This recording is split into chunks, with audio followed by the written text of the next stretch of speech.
Well, hello, good people of the internet. Have you ever been so excited to see a movie and it's gotten caught up in either production hell or delayed for forever, and then people start seeing it and you don't get around to seeing it for a long time?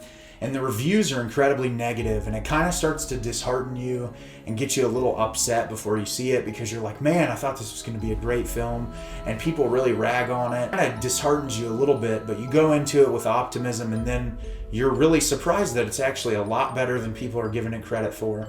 Well, the movie I'm going to be talking about today is Scott Cooper's Antlers. So Antlers stars Keri Russell as a young teacher that discovers that her troubled student's father and younger brother harbor a deadly supernatural secret. Taking the boy into her care, the teacher must fight for survival against horrors beyond her imagination. So a couple years ago, I actually saw the trailer for this in the theater, and this was prior to COVID. And once COVID happened, everything was delayed. And people didn't want to go directly to streaming until they found out that streaming was incredibly successful because people could watch new release films at home. This was a movie that, had Guillermo del Toro's name on it for producer and beautiful cinematography from the trailer. And I was really looking forward to this, especially with Keri Russell and Plemons in this. I think they're both fantastic actors. And like I said at the beginning of the video, I read a lot of hate about this movie. And I'm not 100% sure where the hate is coming from because I found this film to be very enjoyable. I have some problems with it. I don't think that it's perfect, but I think it's a really great supernatural story that also has a lot of really deep emotional moments in it that explore some really heady subject matter, and I'm going to get into that in the review. So obviously this tells the story of a small town in Oregon that has a lot of issues with drug problems and poverty, and you don't really get that explained to you through expositional dialogue necessarily, but there's a lot of visual context clues. The town is really small. The citizens in the town, they don't dress really great. School seems to be really behind on its technology. It seems like the kids all come from really troubled backgrounds. There's a lot mentioned about drug problems in the area. You also have Keri Russell, who her character has been through some horrible trauma as a child. It's clearly apparent through context clues that her father had abused her from a very young age, and she lived with Jesse Plemons, who is now the sheriff of the town, their brother and sister. And she left and went to California, and he was left with his father, and he lets out throughout the film that he also went through some horrible psychological issues.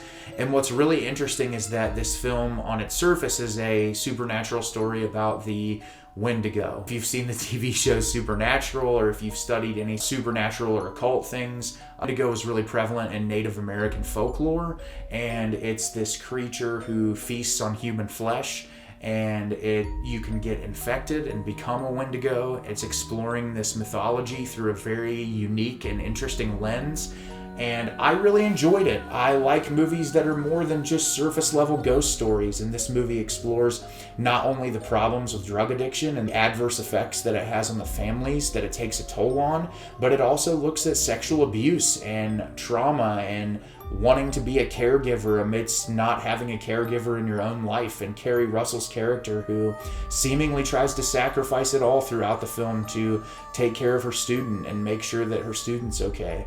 The young boy who's the lead character in this movie does a phenomenal job. He's going through some really horrible stuff. Has his brother and his dad locked in this room, which were shown really early on. His dad is going through a transformation, and he has to go find food to feed to his dad, and he has a young little 7-year-old brother who's going through this horrible trauma with his dad. And it's really difficult to watch at points because it's clearly examining the adverse effects that making drugs and being a drug dealer could have on your family, and what type of a toll that could take on you as a person, and especially a young child. And seeing this kid bundled up in his bed with a flashlight trying to read a book and hearing all these awful noises and having nightmares, being clearly malnourished because he's trying to feed himself, and all the things that he's going through. And I think it really explores some interesting concepts. And I know there's some people that said that there's too much being explored at one time for it to be very effective, but I felt the complete opposite. I felt like everything was handled really well. Each element was explored with enough time to where you as an audience member had the ability to process each bit of information. The cinematography in this movie was incredible. So many unique and beautiful shots. Obviously this movie takes place in Oregon, so there's a lot of mountains, a lot of fog. The color grading in this was really great.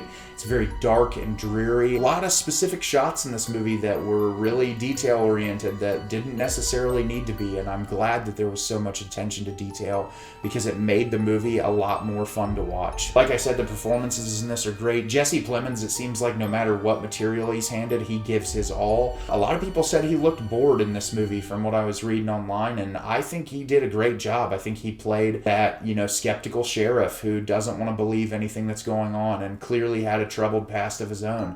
But the real people that steal the show are the young lead boy in this and Keri Russell. I think they both give incredible performances, very committed to the material. You can really see the trauma that Keri Russell has faced and not wanting to see a young boy go through the same thing that she had to go through. And I was really impressed with her performance. I thought that she did an incredible job. And I'm really glad that they cast so many fantastic actors in this film. The creature design in this is fantastic. It seems like a really good mix of CGI and practical effects. It seemed like practical effects, especially when they were on the face of the Wendigo. Actual antlers in it, they just look insane. It was really well designed. This movie is very violent, very gory, and it was handled really well. I was engaged from the moment this movie started till the moment it ended. And I was impressed with those visual effects, especially because I think a lot of people rely heavily on CGI. And this movie utilized CGI to its advantage, that it didn't look hokey, but those moments that looked like practical effects, especially when it was in on the face of the Wendigo, it was really well executed. If I had any issues with this film, I would say my biggest issues are probably the pacing. There's a couple moments, this movie's only an hour and a half, there's some pacing issues with it that are just like a little difficult to get through, where you're like, okay, I get the point, let's move on to the next scene. And like I said, some of the subject matter in this movie, there's a lot going on at once, and sometimes it does jump back and forth a little bit.